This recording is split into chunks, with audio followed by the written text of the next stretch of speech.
Erev Tov, everyone. It is Wednesday night. It is 8 p.m. here on the east side of the United States, here in the diaspora. This is the Maimon Beit Knesset, and yes, it is 2022, copyright 2022, because I forgot to update our lead-ins. Anyway, therefore, it must be the Torah study with yours truly. Good to have you here. We have Donald, we have you here in the chat room, and more to come. Usually start rolling in a few minutes after.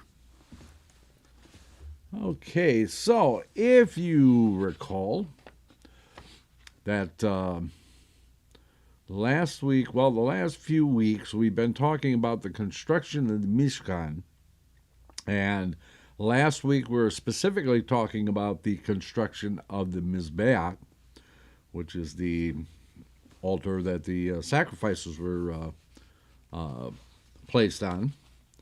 And that is where we left off. And just to refresh your memory, I'm put my bookmark in there so I don't lose my place. Okay, so you remember we have this diagram of the Mizbeach.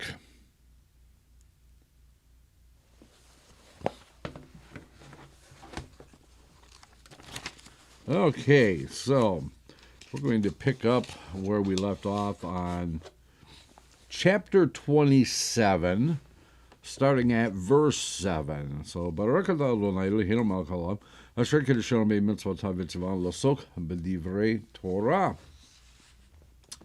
Okay, verse 7.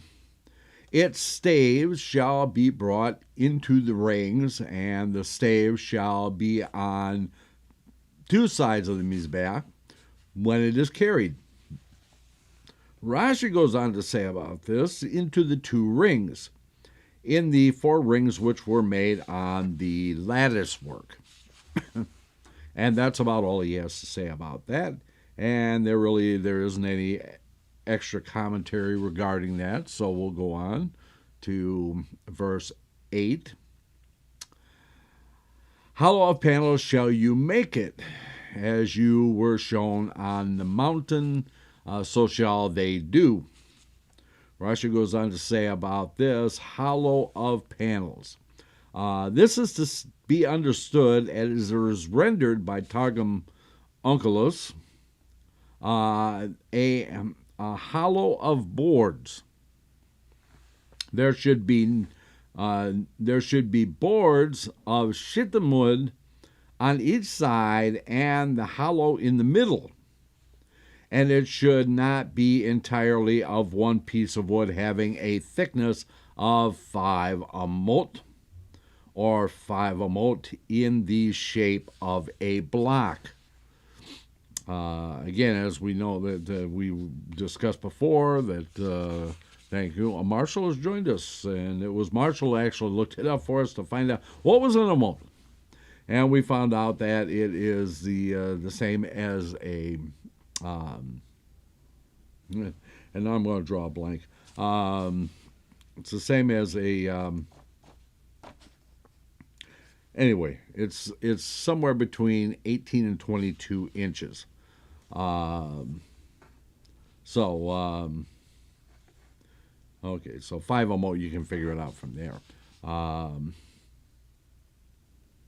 want to say a league. I know it's not a league. Okay, that's going to just bug me until I remember what it is. Additional commentary. Is there any additional commentary? Yes, there is. As Targum regarding a hollow of boards. Actually, that just basically goes on to reference Rashi in another section. Let's see if we can find the next one. And really, no additional commentary on that one, at least as far as I can see. Marilyn has joined us. Good to see you, Marilyn. Verse 9, we're on chapter 27, verse 9. You shall make the courtyard of the Mishkan on the south side, and the curtains of the courtyards of twisted linen, 100 amot long, or 150 feet, approximately 150 feet long, for one side. Rashi goes on to say curtains made like the sails of ships, but full of perforations, made by loose braiding, not tight weaving, as is rendered by Targum Onkelos as netting, similar to the translation of the word mikbar, which is translated by Targum Onkelos as netting, because they are both perforated like a sieve. And then for one side, the entire side is called peah, as we've discussed last week and the week before. Peah, which means corners, or can be related to either corners or sides, hence why peahs are called what they're called, peahs. Okay, so additional commentary on this one says, full of perforations.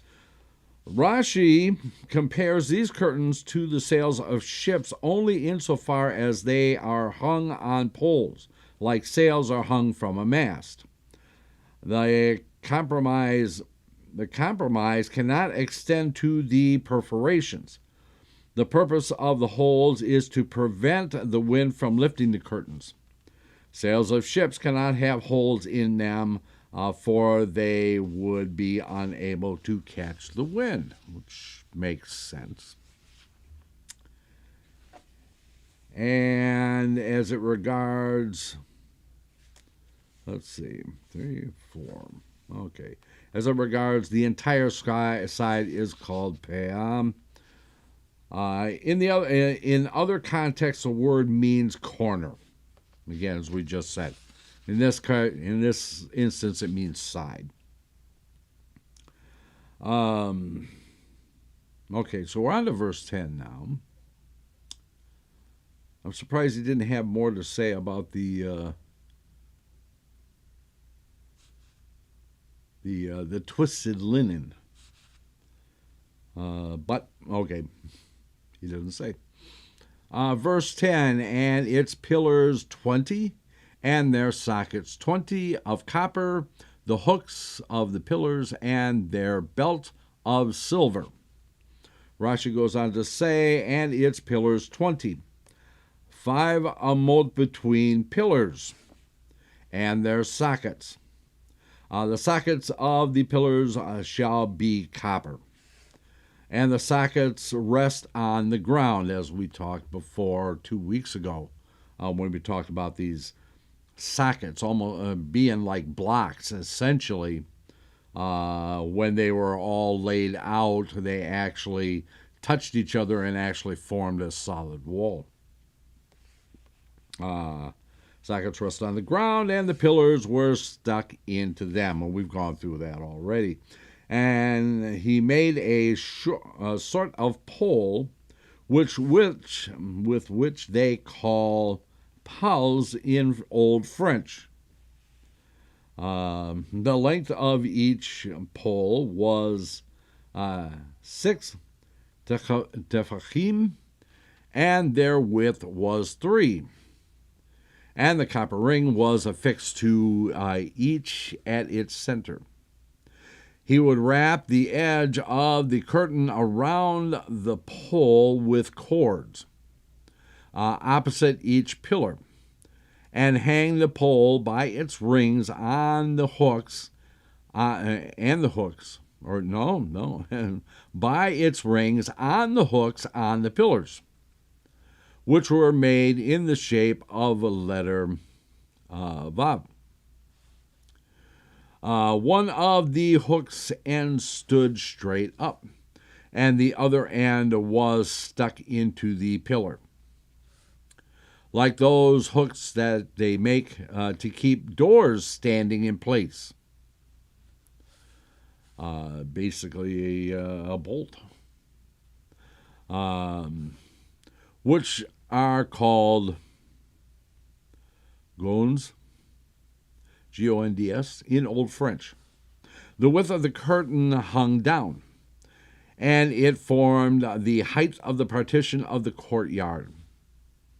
Literally, the valves of the pillar.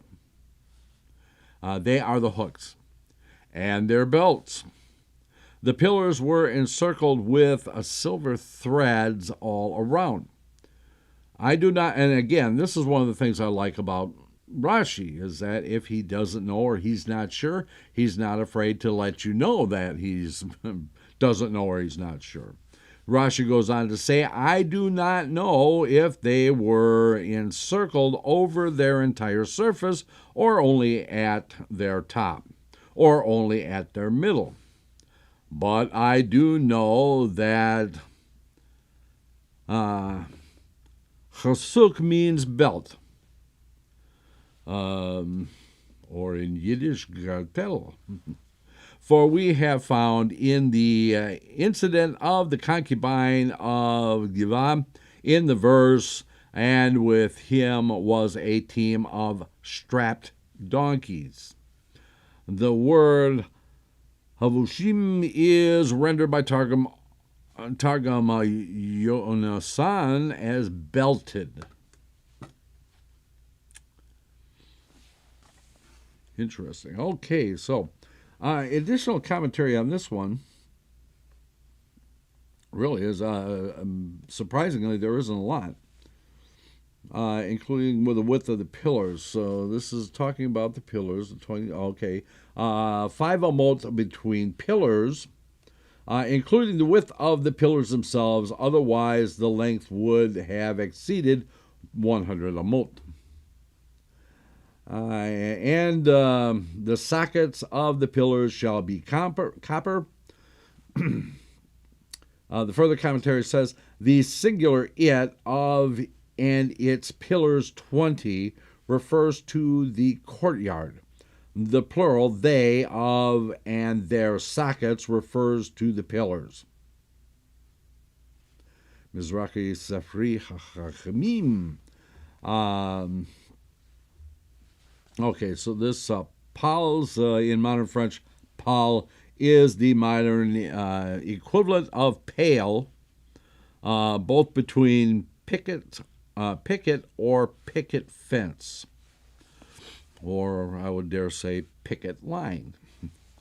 Those of you who are familiar with horses and stuff like that, well, Marshall would probably know what a picket line is, don't you? Okay, so I got an idea. I keep popping my P's for some reason, so I'm going to apologize.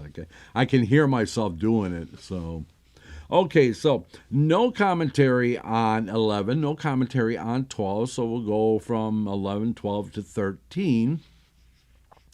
So verse 11, so too for the north side in length, the curtains 100 long, its pillars 20, and their sockets 20 of copper, the hooks of the pillars, and their belt of silver.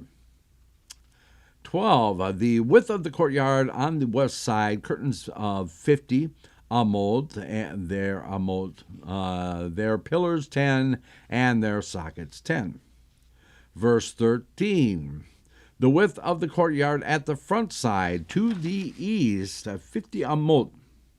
Okay, so, and again, we have another diagram, which is, I love these books because there are so many diagrams in here, so you can figure out what is actually going on here.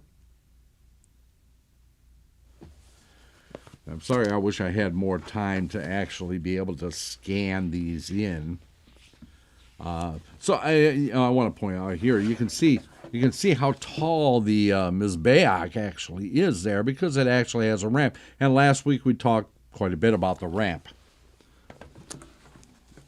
Okay, so Rashi goes on to say, at the front side to the east, the phrase Kedma Mizracha means literally the face of the east. If you've ever noticed during the services, there is a little kind of a thing there's a Hebrew word in a frame right behind the stand, the stender that I'm standing at, and you'll notice that the word on that is Mizrach, which means east. Okay, so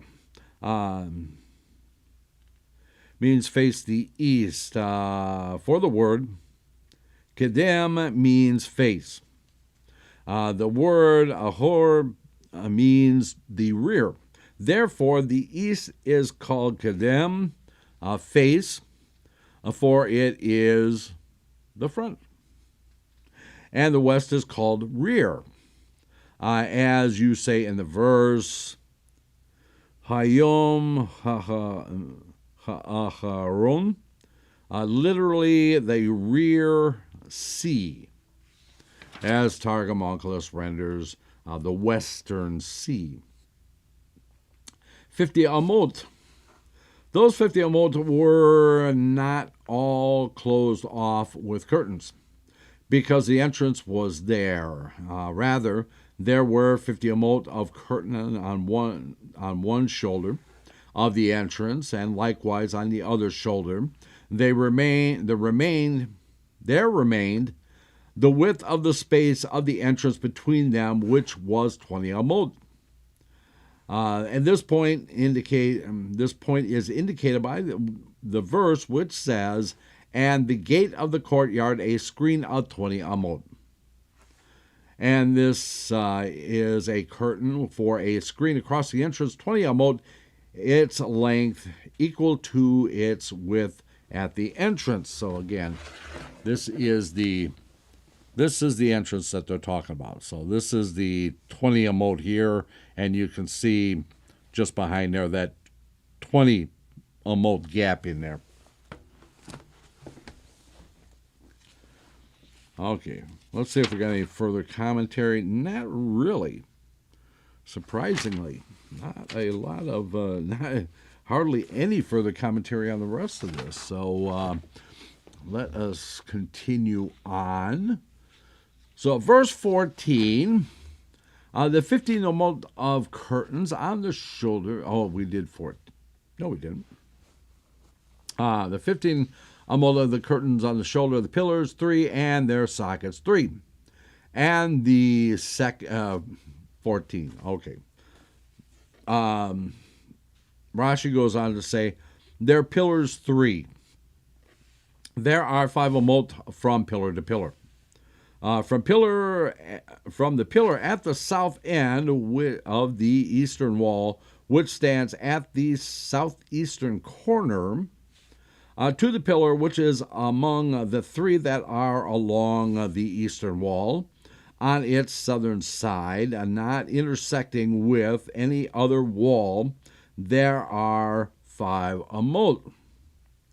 And from that pillar to the second pillar of the eastern wall, there are 5 amot. And from the second to the third, there are 5 amot. Likewise, the pillars were aligned in this way on the other shoulder at the entrance on the northeastern side.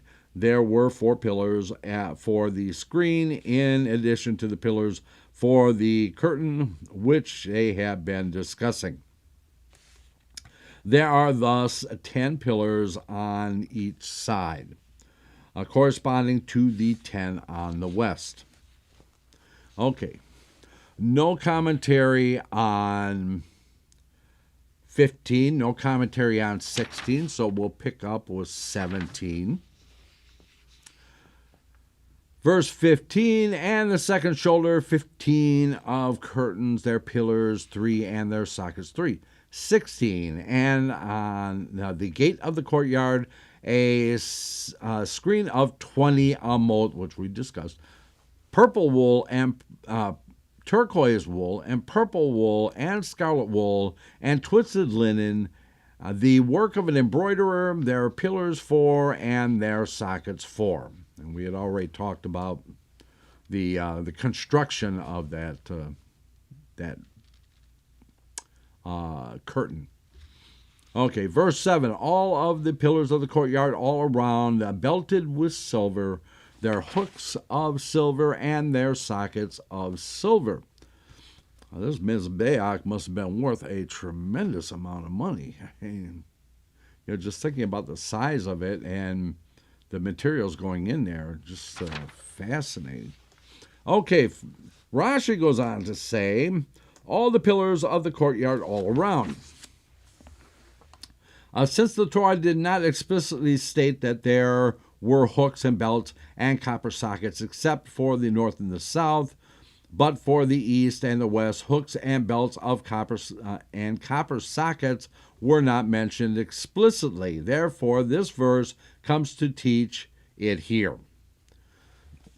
Okay, and that's it. Okay, let's see. Let's see if we have any extra commentary on here called out. I don't see any, so we will move on to verse 18. The length of the courtyard, 100 amot, and the width 50 by 50. And the height 5 amot of twisted linen, and their sockets of copper. Okay, Rashi goes on to say about this, the length of the courtyard, the northern and the southern sides, which extend from the east to the west, and were 100 amot. The width 50 by 50. The courtyard at the east was square, 50 by 50. For the Mishkan was 30 amot in length, and its width was 10. It stood its entrance facing eastward, at the edge of the outer 50 amot of the length of the courtyard. Thus, all of it is in the inner 50 amot of the courtyard, and its length comes to an end at the 30 amah point of the inner 50. Okay. Thus, there was 20 amah space behind it, between the curtain of the courtyard, which were on the west, and the panels on the rear of the Mishkan. The width of the Mishkan was 10 amot in the middle of the width of the courtyard, and thus there is a space of 20 amot from the curtain to the courtyard, to the panels of the Mishkan, to the north and to the south. You got all that now? Okay. And likewise to the west. There was a courtyard of 50 by 50 in front of the Mishkan. Okay. And the height 5 amot. The height of the partitions of the courtyard, and that is the width of the curtains. And there's sockets of copper. This comes to include the sockets of the screen, so that you should not say copper sockets were specified only with reference to the pillars of the curtains, but the sockets of the pillars for the screen were another material. This appears to me to be the reason why the verse repeats and taught that the sockets are of copper. Because, my goodness, we definitely, is it necessary? Would there actually be any discussion? Would Jews actually have an opinion if it didn't actually say that? Go to the Talmud, find out. Okay. So additional commentary on this one, dealing with the 50 by 50. The 50 by 50 cannot be the dimensions of the entire courtyard, because the verse has already stated that the courtyard was 100 amot long. Therefore, it must be the measurement of the part of the courtyard. Okay, with regard to outer 50 amot length of the courtyard. The additional commentary says it was the easternmost point of the space within the wall of the Mishkan, which stood at the 50 amah point. Okay. And then the inner 50, further commentary says, a 30 amah length of the Mishkan refers to the space of the interior only. The 1 amah thickness of its beams is included in the 20 amah space behind it. Okay. Now, with regard to the 50 by 50 in front of the Mishkan, the 20 amot include the thickness of the beams of the Mishkan. The 10 amah width that Rashi speaks of refers to the width of the space inside the walls of the Mishkan. Okay, and with regards to, and this was the width of its curtains. This is according to the opinion cited in Rashi 2 verse 5, that the Mizbeach was 3 amot high. According to the opinion that the Mizbeach was 10 amot high, the height of 5 amot mentioned in the verse means that the partition was 5 amot higher than the Mizbeach, so that the Kohanim officiating on the Mizbeach should not stand in full view of the public. Makes sense. Okay, any further commentary here? Does not appear to be. Let me just see if I can find that next reference. Make sure we didn't miss anything. Okay, so we're on to verse 19. All the implements of the Mishkan, for all its labor, and its pegs, and the pegs of the courtyard of copper. Rashi goes on to say, all the implements of the Mishkan, which they needed for its erection and its dismantling, such as hammers to drive in pegs and pillars. Pegs. These were in the shape of a copper door bolt. And this whole thing about door bolts is essentially, there's a lot of discussion. Which bolt are we talking about? Okay? Because the pins in the hinges were actually called bolts. But that thing that you used to keep the door closed was also called a bolt. Hence why the big discussion about it's a mezuzah. Boy, my brain is just not working tonight. The mezuzah, the big discussion about this is that there is a reference to bolt, which they derive how it's supposed to be mounted on the doorpost. And there's a big discussion between, okay, is it the bolt that closes the door, or is it the bolt that holds the hinges together? And some say, no, it is the bolt. The mezuzah is like the bolt that holds the hinge together, while others say, no, it's like the bolt that keeps the door closed. So they could not come to a overall agreement. So what they did was they said, okay, what we're going to do is, because we don't know for sure which one it is, we're going to compromise and we're going to set it on an angle. Essentially as close to a 45-degree angle as you can get it. That way it's almost upright and it's almost horizontal. Okay. Horizontal and vertical. Okay, so however, in some communities, mostly in the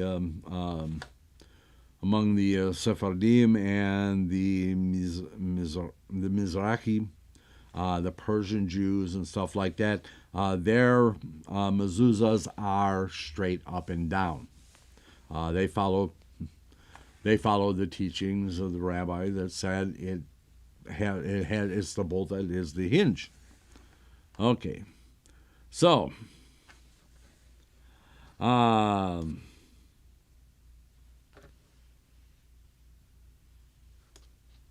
okay, so now that I've gotten way off of track, let's get back on track here. So the pegs, these were in the shape of a copper door bolt, made for the panels of the tent spread and the curtains of the courtyard, tied with cords around at their lower edges, so that the wind should not lift them. I do not know, here we go again with Rashi, I do not know if they are stuck into the ground, or if they are tied to the lower edge of the spread of the curtains, the hanging and hanging from them, so that nevertheless, so that their weight weighs down the lower edge of the panels, so that they might not move in the wind. I don't think that these things were heavy enough to. I mean, winds in the desert get pretty strong. And I would think that they have to either be pegged or they have to be tied down because of the fact that the wind, that as heavy as the curtains are, that wouldn't guarantee, their own weight wouldn't guarantee that they wouldn't get blown up in the wind. So I would have to think that these were actually either pegged or tied. My personal opinion is they were pegged. That's just my personal opinion. Okay, so Rashi goes on to say, nevertheless, I say in their name that their name indicates that they are driven into the ground, which I agree with. This is why they are called pegs. Okay. And the following verse supports me, a tent that cannot be pulled up, whose pegs can never be uprooted. Okay, so let's back up here and find this reference, further commentary, which has to do with the shape.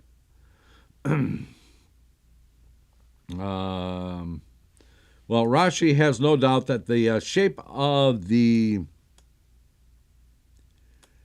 yitedot, they are spikes of a sort.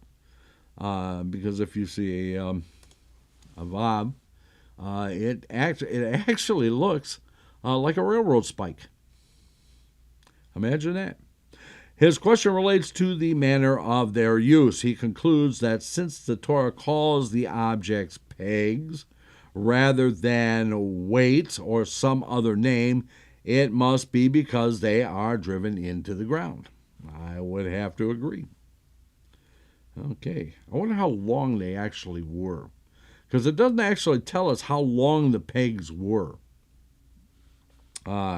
And again, remember, they're wandering in the wilderness. Sometimes they're going to be, on firmer ground, and sometimes they're going to be on less firmer ground. So, interesting. How long were the pegs? Okay, so a tent that cannot be pulled up, whose pegs can never be uprooted. That is from Isaiah 33:20. The term uprooted indicates that the pegs were driven into the ground. And that is the end of the parsha.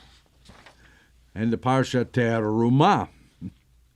So we will actually take our break a little bit early. And before we get into Parsha Tetzaveh, we will go back to our little midrash says and see what it has to say in there and get kind of a brief overview of the whole parsha. So, like I said, we'll go ahead and we'll take our break a little bit early.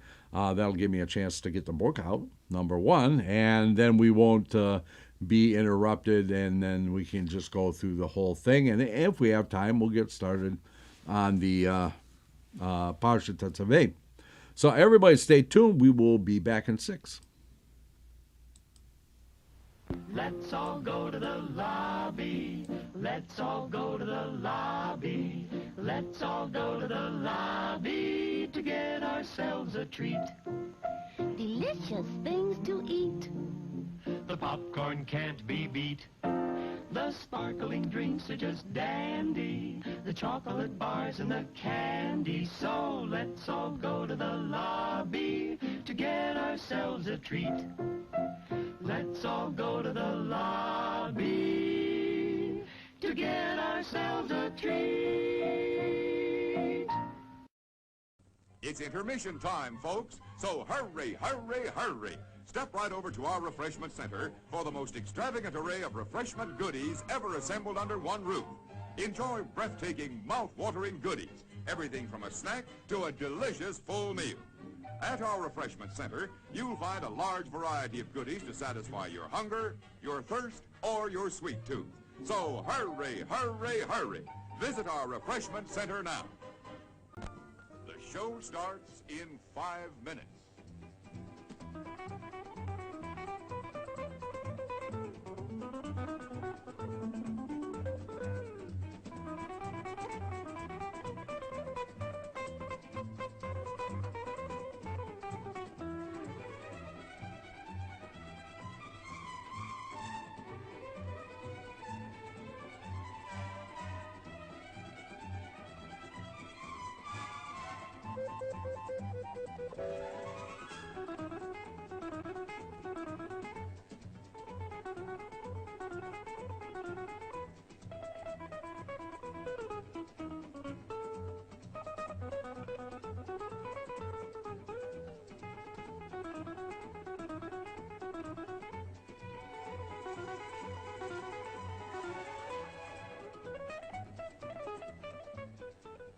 The show starts in 4 minutes.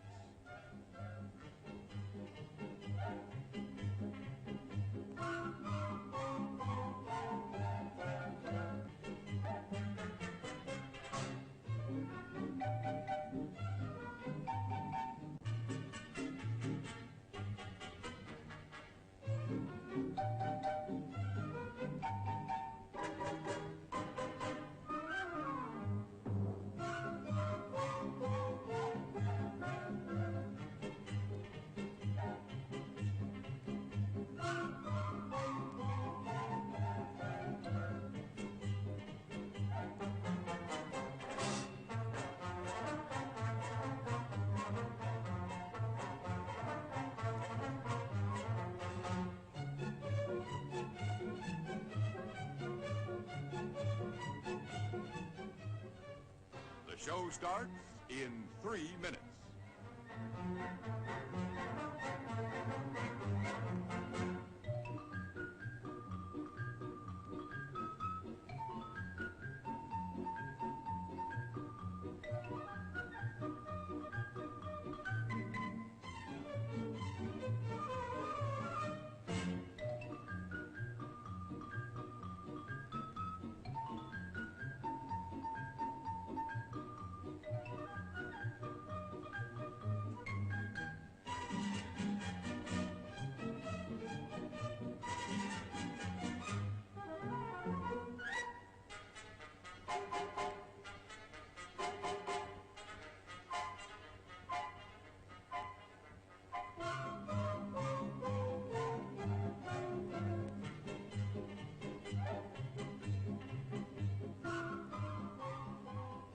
The show starts in 2 minutes.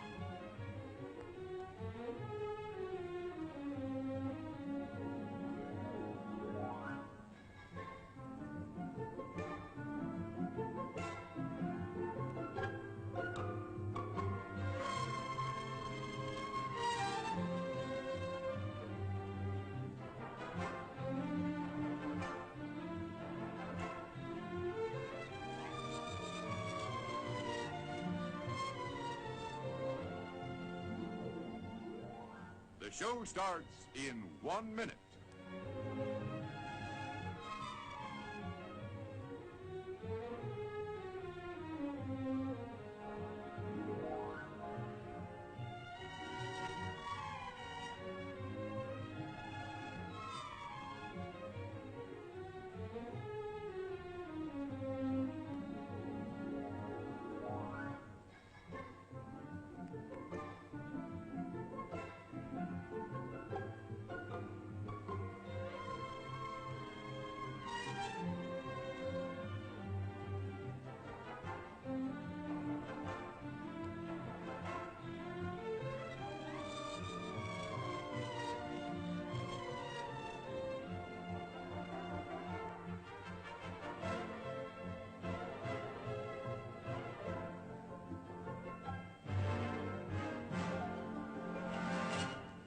And now, on with the show.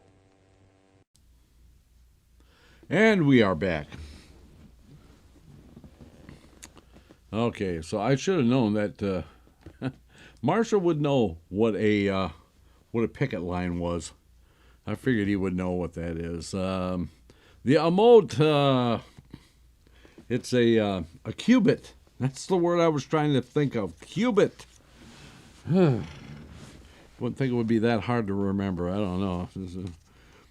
Sometimes the old brain just does not want to kick into gear. Sometimes.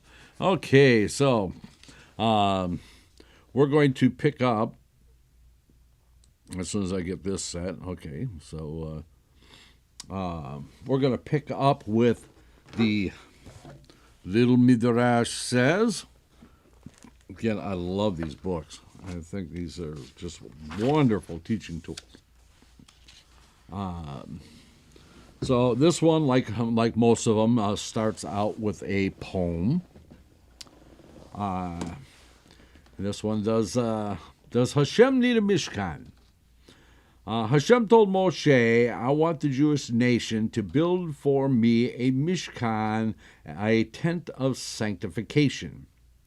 Let me ask you, dear reader, or listener in this case, tell me the truth. Does Hashem need a house in which to live?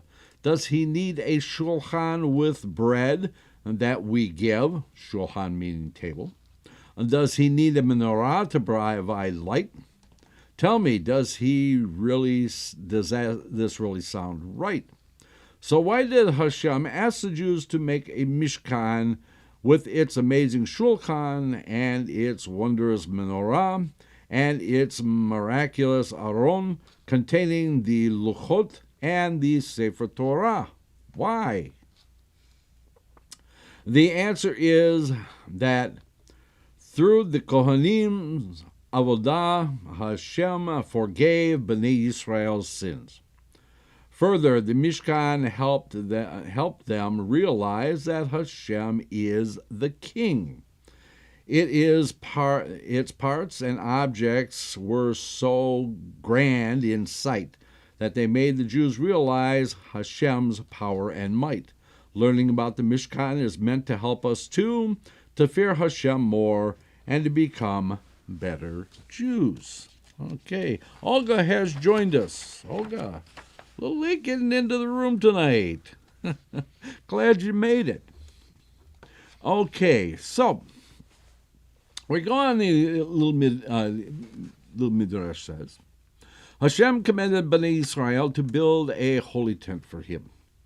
Hashem announced to Moshe, when I gave the Ten Commandments at Har Sinai, I showed my presence to the Jews for only a short while. Now I wish to dwell among the Bnei Israel all the time. So I want them to build a dwelling place for my Shekhinah, where my Shekhinah can always be present, and from where I will speak to you, Moshe. In the desert where all the Jews lived in tents, I will dwell in a tent, the Mishkan, so that I can be near the Jews wherever they go. In Eretz Israel, where they will live in one place all the time, the Jewish king will build a holy house with stone walls, a Beit HaMikdash, for my Shekinah to rest.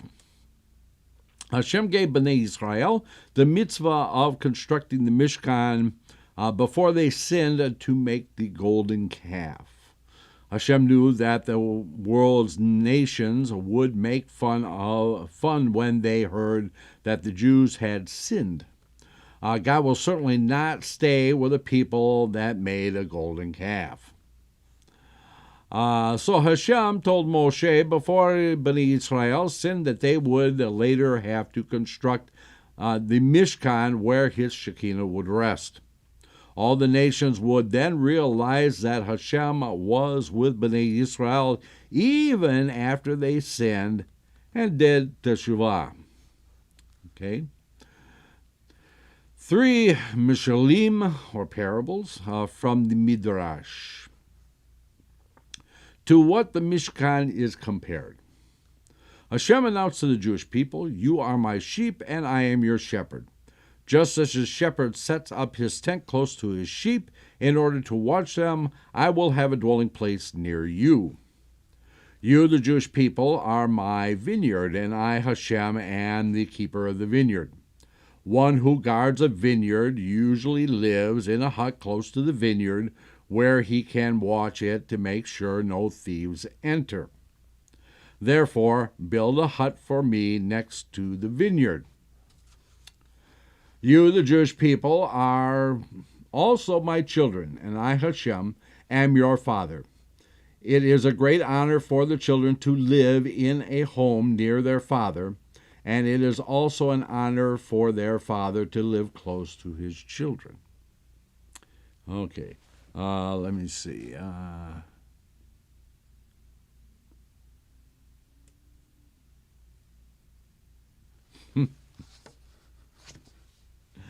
Yeah. Okay, so the keys to the 3 parables.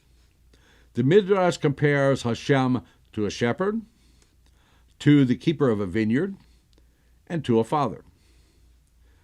Why isn't one comparison enough? Why is it necessary to have 3 different mishalim?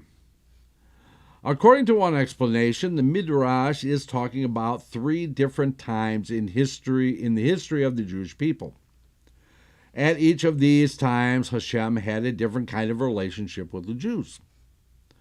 First, when Bnei Israel wandered in the desert, the Midbar, Hashem dwelt in the Mishkan, which was similar to a shepherd's tent because it's constantly on the move. A shepherd does not live in a fixed place. He moves along wherever his flocks pasture and sets up a tent next to his sheep in order to guard them and find food for them. Similarly, Hashem moved along with Bnei Israel in the desert. Like a faithful shepherd, he watched them day and night, spreading his cloud around them, and he fed them manna, slav birds, and spring water. Secondly, in Eretz Israel, King Shlomo, built a Beit HaMikdash for Hashem, a stone building, just as the vineyard keeper has his hut. In his hut, watches over the vineyard. So did Hashem, through the Beit HaMikdash, protect Eretz Israel from all enemies. Nevertheless, the Beit HaMikdash was compared only to a hut, but not a permanent home, since it did not last forever. Hashem foretold that the Beit HaMikdash would continue to exist as long as Bnei Israel kept the Torah faithfully.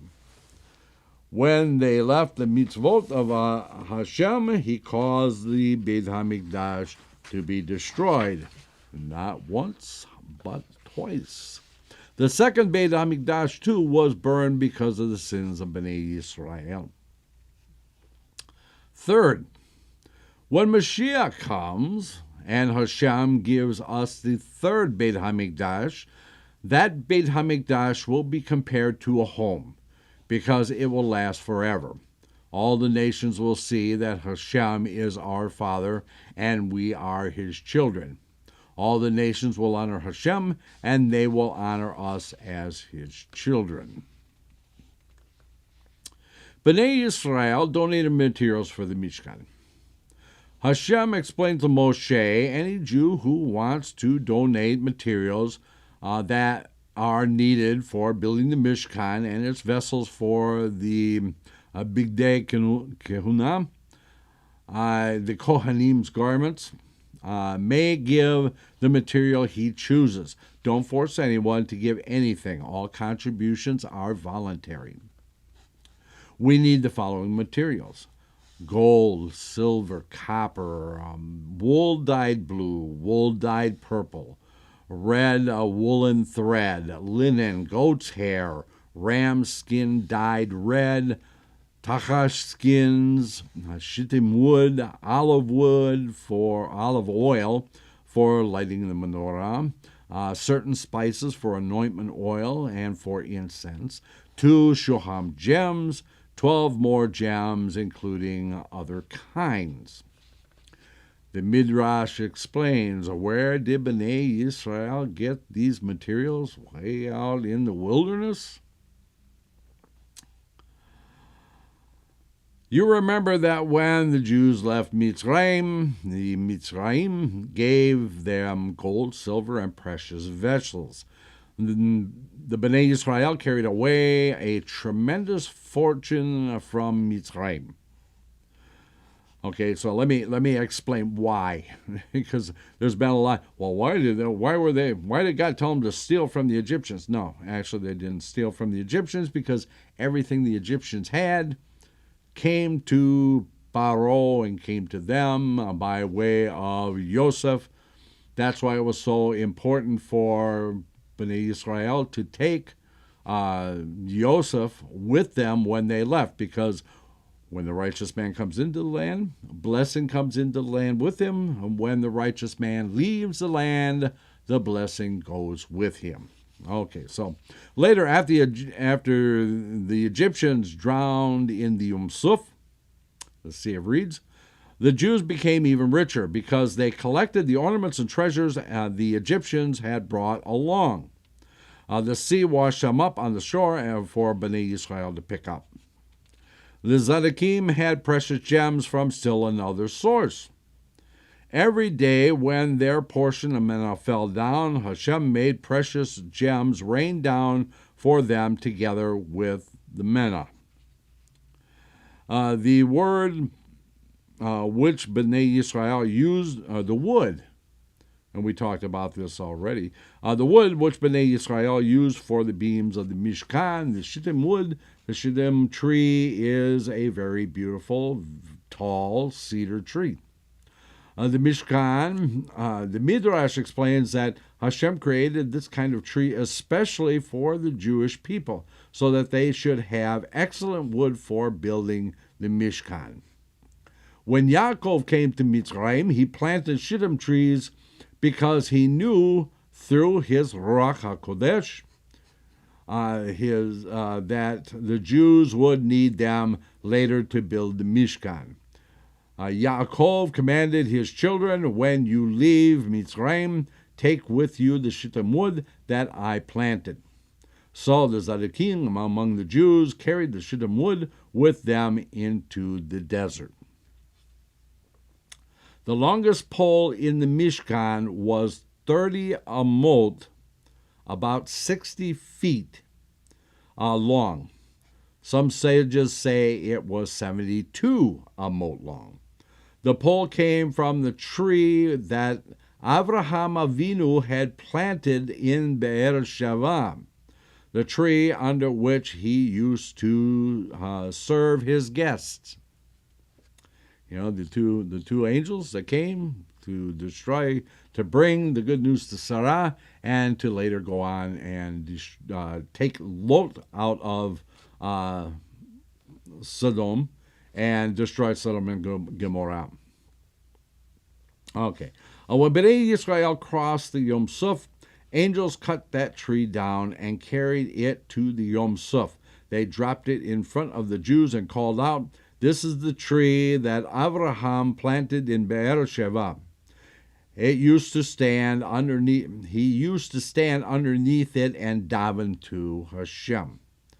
When Bnei Israel heard this, they picked up the tree and carried it with them. They used it as the middle pole of the Mishkan. And what was the tachash skin that was used for the covering of the Mishkan? The tachash was a one-horned animal with a beautiful skin of many colors. As I said, from what I understand, it was like opal. It was iridescent. Depending on how the light hit it, it would be different colors. And as it moved, it would still change colors. A one-horned animal? What one-horned animal? I wonder, what one-horned animal do we talk about? A narwhal? No, it can't be a narwhal because that's in the ocean. Oh, that's right. A unicorn. Okay. However, you will never see the tachash in any zoo, nor find it in any encyclopedia, because Hashem made it appear especially for Bnei Israel in the desert so that they would be able to use the skin. Then it vanished forever. Now, we have Agidot that talk about the tachash or the unicorn going back to the time of Noach. That we have these pictures of a unicorn, which I'm sure, if you have grandchildren or children or something like that, especially girls, they probably know My Little Pony, there's a unicorn in there, and the pictures, of unicorns and stuff like that, which is basically a horse with a horn on it, which is not actually how the rabbis and the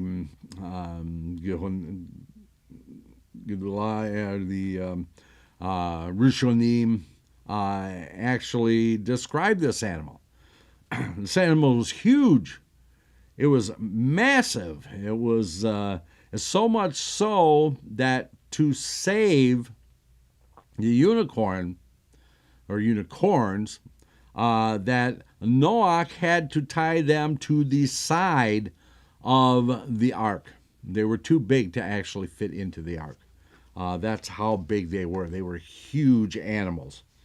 And there's actually a story about King David, or David HaMelech, when he was still a shepherd, before he was, actually told that he will become king or anything, about him, in his travels, climbing a mountain, which he comes to this huge mammoth spire and realizes that he's actually standing on a unicorn.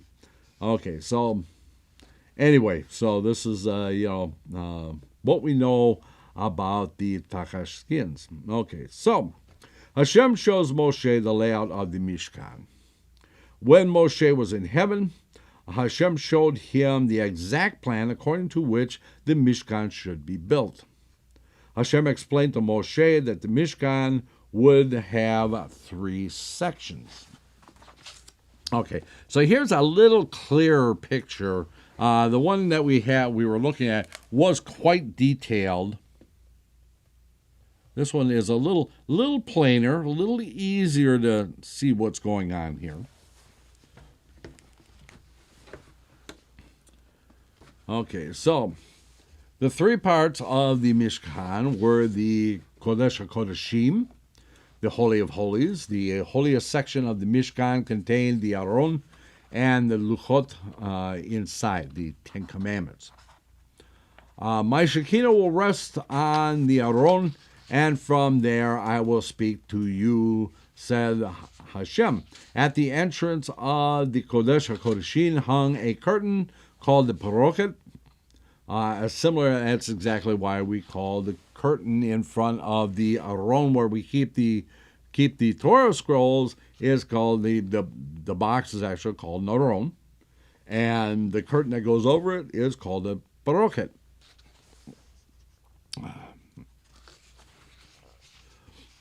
What are the steps for? There are no steps. There's a ramp. Because remember, later on, we're going to find out that Hashem says that not steps, no steps. They have to, it has to be a ramp so that the Kohanim do not expose themselves as they are going up the ramp. Okay, so let's see. My Shekinah will rest in the Aron, and from there I'll speak to you, the Paroket. Okay, the curtain divides the Kodesh, HaKodeshim, from the second section, the Kodesh, the Holy. Only the Kohen Gadol was allowed to enter the Kodesh HaKodeshim, and only on one day of the year, and that was Yom Kippur. And it was the only day of the year that he was allowed to say the name of Hashem. The Kodesh, the second part of the Mishkan, was less holy than the Kodesh HaKodeshim. It's called the Kodesh, and it were the Shulchan, the Menorah, and the Mizbeach, the Ketoret, the two sections together, the Kodesh and the Kodesh HaKodeshim, are called the Ohel Moed. The third part, the Hatzair. The third section of the Mishkan is Hatzair, the yard. It was less holy than the Kodesh. In it, Moshe placed the big Mizbeach, the altar, on which the animals, korbanot, sacrifices, were all offered. Okay.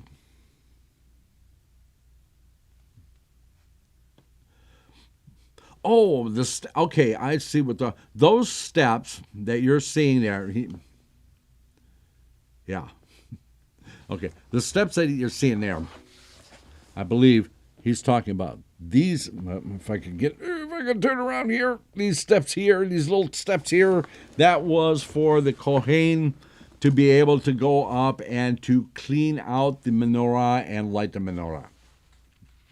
Okay, so that's what the steps are for, if that's what you were talking about. I thought you were talking about the steps on the Mizbeach, and there's no steps on the Mizbeach. It's an actual ramp. Okay. So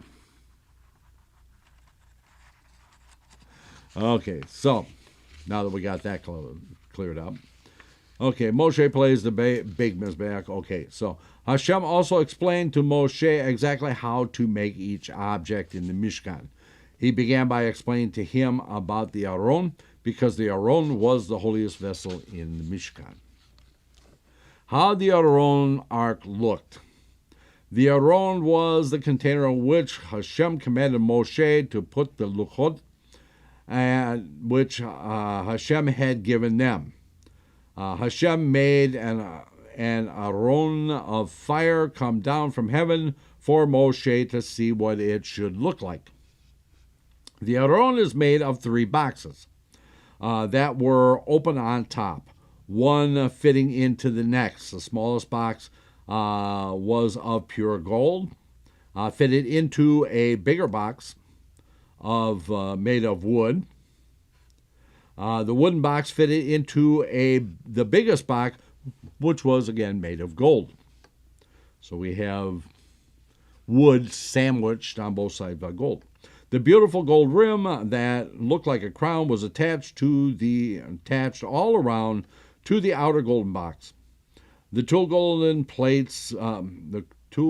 gold-plated wood poles were placed inside the rings, attached to the sides of the Aron, so that it could be carried from one place to the next.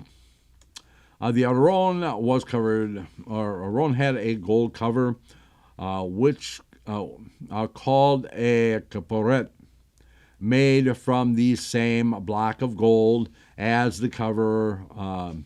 As the cover were the 2 angels, the cherubim. Their faces looked like children's faces. So again, we have a picture, a representation of what that looks like. I want you to notice one thing. Now, I've seen a lot of pictures of the ark. And you'll see a number of them. I would say a fair larger portion of them show the Aron sitting on legs, on feet. And we know that that is not possible because Hashem told Moshe that it's not to have feet. It's to set on its bottom. Okay, so if you ever see one that's got legs or feet on it, you know that it's just plain out and out wrong. Okay. Okay, so yeah, that picture was showing the different layers of that. So again, you have okay. So there is the inner box.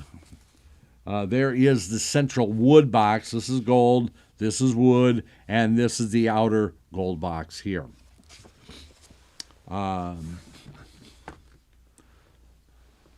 One thing I don't think it's going to actually touch on, but I'm going to touch on it anyway, is that the poles in here, the staffs that are in here, were affixed permanently. They were, as we said, in metalworking we call it a force fit, or a friction fit. Because once they're put into place, they're not intended to come out. And there's a good reason for that, is so that we understand that this ark, this Aron, doesn't belong to us. And if we do not do what Hashem expects us to do, that He can take that Aron back at any time. So it's a constant reminder that we have to be careful about what we do, or else that Aron will be taken away from us. And don't be fooled. That Aron is still there. It is still in Jerusalem. It is still there waiting for the third temple to be built. Now, they can talk about all they want about it being in Ethiopia and here and there and everywhere else.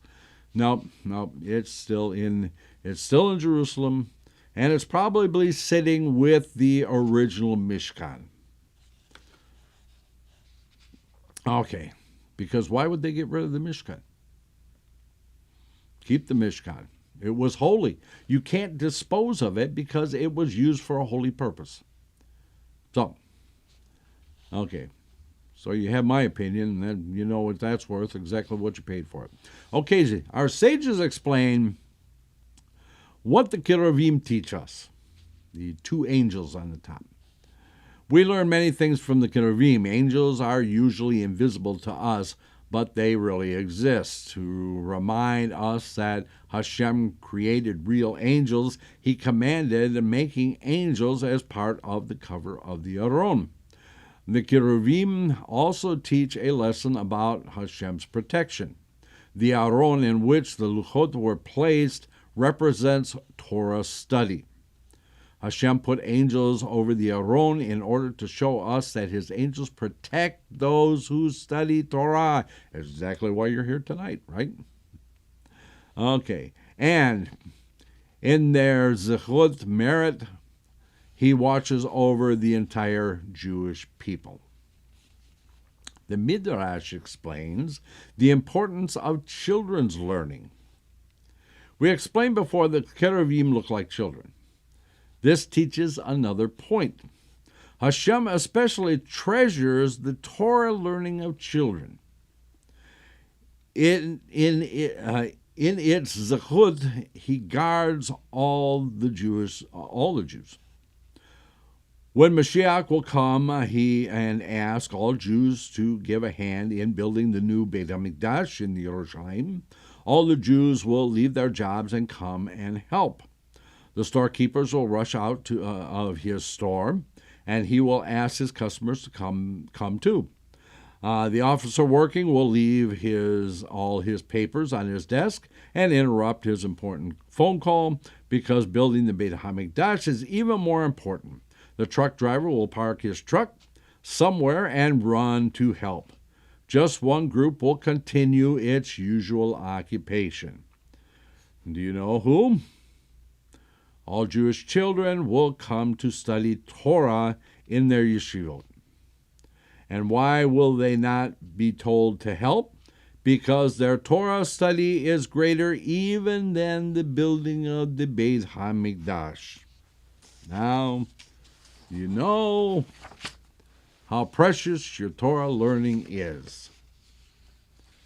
Okay. Checking on the time here. The Midrash tells us the Aron's holiness and miracles.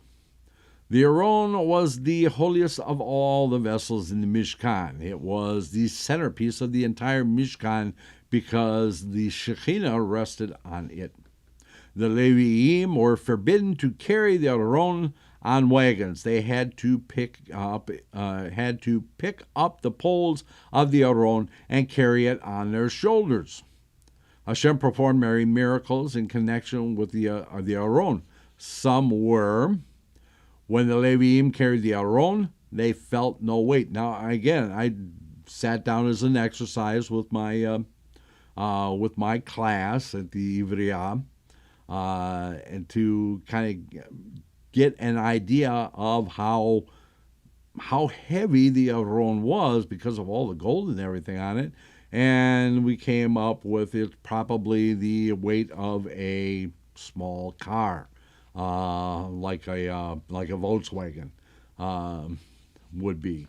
So it was a heavy piece, and the Leviim had to carry it, and they felt no weight on their shoulders. Not only that, but the Aron even lifted them and carried them along with it. The golden cherubim on the Aron would face each other, and when Hashem was pleased with the Jewish people, or would face each other when the Jewish people, when they sinned, however, and Hashem was angry, the cherubim turned their faces away from each other.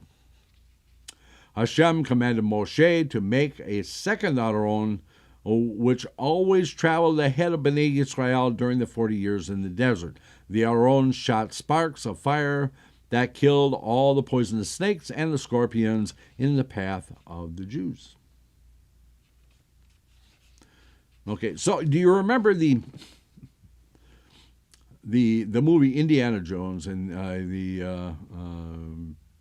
the Lost Ark? What was it?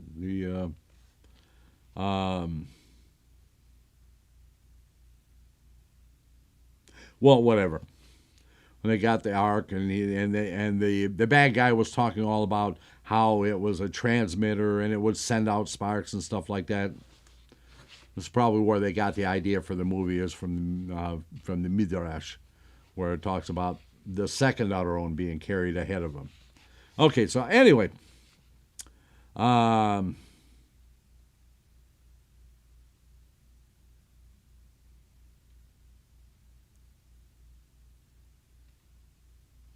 yeah. Okay, so Hashem commanded Moshe to, I'm just trying to keep up with the chat room. Okay, so Hashem commanded Moshe to take a shulchan table, which is basically the same thing as shulchan is a table. Next, Hashem commanded Moshe make a shulchan, a table, and put in the Kodesh section of the Mishkan 12 loaves of bread called lechem hapanim. Must always be, that's the hapanim, it's face. Must always rest in the shulchan. How the shulchan and the lechem hapanim looked. Hashem made a shulchan of fire come down from heaven so that Moshe could study it and understand how it should look. The shulchan was made of wood and covered with gold all around. Its upper edges ran a beautiful gold rim. 2 wooden poles covered with gold each ran through gold rings on the sides of the table. On the top of the shulchan were 2 rows of 5 open shells made of gold pipes. 2 breads were put on the shulchan itself, and 10 loaves were put on the open shelves. Okay, so again, it's a nice little drawing of the shulchan here. So here's the shulchan, and these are the loaves of bread here.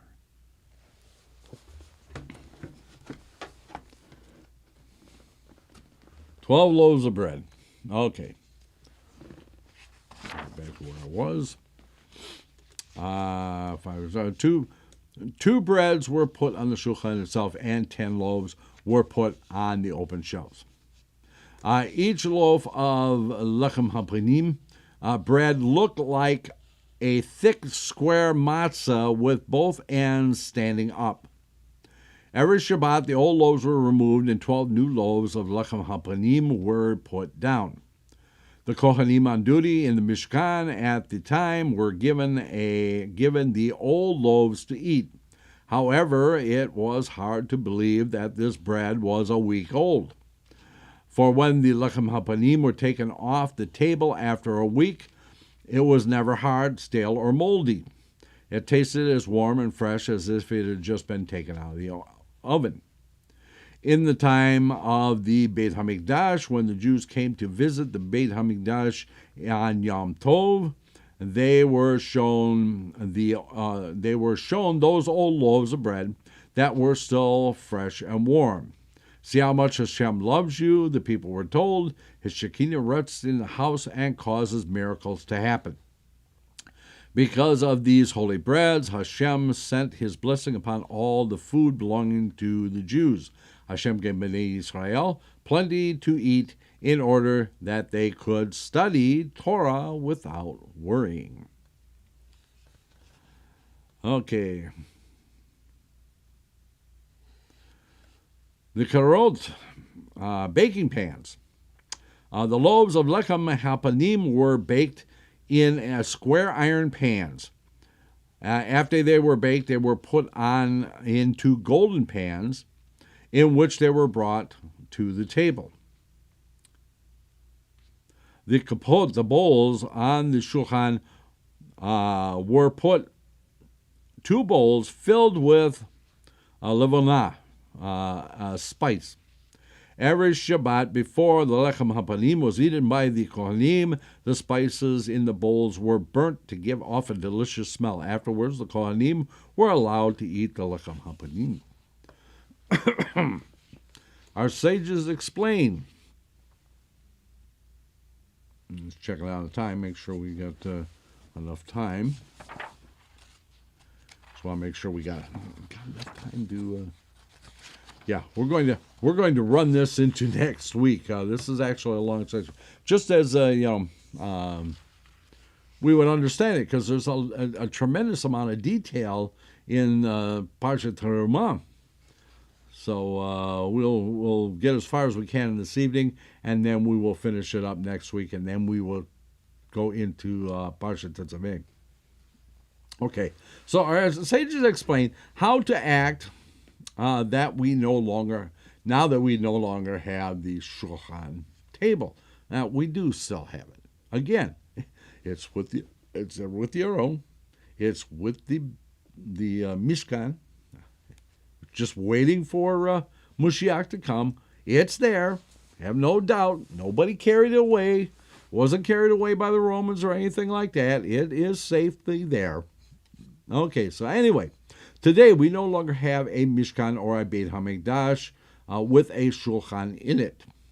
But every Jew has his own table at home, and that is a very important table. There are many mitzvot we fulfill at the table. Some of them we learn from the shulchan in the Beit HaMikdash. The shulchan in the Beit HaMikdash had a rim around its edge, a kind of borderline. The borderline reminds Jews that he must limit the food he buys and puts on his table. There are many fancy foods that a person can buy and eat every day, but the Torah teaches us that we must eat well to be strong and healthy. We may also have some treats to help us learn and work cheerfully. But to stuff ourselves every day with all kinds of sweets and fancy food in order to please our taste and fill our bellies is not the Torah way. Hashem commanded that a rim go around the shulchan to remind us to make a rim around our table at home to make sure that we stick to eating only those foods that help us serve Hashem. The Torah teaches us another important point concerning our table. The shulchan in the Mishkan was put in the Kodesh, the part of the Mishkan that was next to the Kodesh HaKodeshim, where the Aron was placed. The Aron stands for Torah learning, and the Shulchan represents food. The Shulchan is placed in the neighborhood of the Aron to teach us that we should give food to the poor, Talmidei HaChachamim, the students. Okay, our table at home should always remind us that it is a mitzvah to give food to the poor. Someone who feeds a poor person or gives charity to the poor person should not be proud to think, I am great because I gave away my money to feed a poor man. In reality, Hashem caused the poor man to come to us because Hashem wanted him to have our money. Listen to the story that follows. Okay, a story. The Rabbah and the fancy poor man. There was a knock on the door of the Rabbah's house. Rabbah was one of the great sages. A poor man stood in the doorway. He stretched out his hand stretched out imploringly. Give me food, please, he begged. Rabbah invited him in. We shall serve you a meal right away, he said. What kind of food are you used to? Well, for my main meal, I usually have a fat roasted hen and a glass of old wine, answered the beggar. Rabbah was very surprised. That is a very fancy supper, he said. It is expensive. Don't you think that it is wrong to enjoy such expensive food from tzedakah money? The man replied, I eat Hashem's food. It is He who uses people as His messengers to give me food. Hashem provides everyone in the world with food that he needs. It is written in the Tehillim, you provide them their food each at his time. I need a fat hen and an old wine to be well and healthy, and so I have a right to ask for it. While they were discussing the matter, there was a knock on the door. Rabbah's sister entered. She had not come to Rabbah's house for the last 13 years. In her hand was a basket. She handed it to Rabbah and said, I have brought you a gift. Thank you, said Rabbah, and he opened the basket. Was he surprised when he found that it contained a roasted fat hen and a bottle of old wine? Rabbah turned to the beggar. I owe you an apology, he said. This food was clearly sent to you by Hashem. You were right. Hashem does give everybody the food he needs. You trusted in Hashem, and he therefore sent you your food. Sit down and eat it. From this story, we will learn that when we give food or money to needy people, we should see ourselves as Hashem's messengers who hand out Hashem's gifts. How the menorah looked. And I think we're going to stop there. I think we'll start there, and we'll get, because this goes on for a few pages, and there's some diagrams and so on and so forth. Actually, a picture of those steps that you were asking about. Okay. So we're going to stop there for this evening. We'll pick up with this next week and continue on. And then we'll get into the next parsha at the Tavim. Okay. So I want to thank everybody for being here this evening. Don't forget that Friday night, Kabbalat and Ma'ariv Shabbat service at 8 p.m. Eastern. On Shabbat morning at 10 a.m. Eastern is the Shachrit and Musaf service. Monday, right back here for Zeta Story Corner at 8 p.m. Eastern. And Tuesday night, the rabbis discuss, which we'll be starting a new subject next week. We'll see what it's going to be. And then right back here again on Wednesday at 8 p.m. Eastern for the Torah study in depth. I want to thank you all for being here. Until the next time, we will simply say, Laila Tov.